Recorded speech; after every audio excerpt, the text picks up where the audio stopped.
মাধ্যমিক পরীক্ষা আমরা সবাই দিয়েছি, জীবনের প্রথম বড় পরীক্ষা হচ্ছে মাধ্যমিক পরীক্ষা।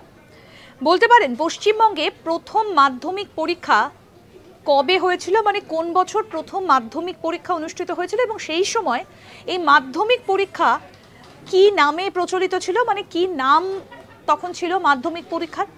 আসুন সেই বিষয়ে আপনাদের বলি। ইতিহাস বলছে 1857 থেকে 1964 সাল পর্যন্ত একটা পরীক্ষা চালু ছিল যেটাকে বলা হতো ম্যাট্রিকুলেশন।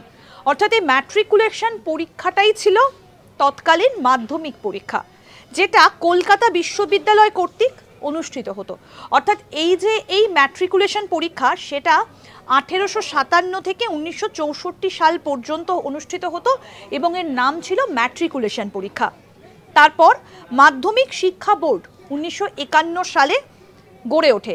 পশ্চিমবঙ্গ মাধ্যমিক শিক্ষা আইন 1950 নামে রাজ্য আইনসভার একটা আইনের অধীনে প্রতিষ্ঠিত হয়েছিল এবং মাধ্যমিক শিক্ষা বোর্ড 1951 সালে গড়ে উঠেছিল। তার আগে মাধ্যমিক পরীক্ষা ম্যাট্রিকুলেশন পরীক্ষা নামেই প্রচলিত ছিল।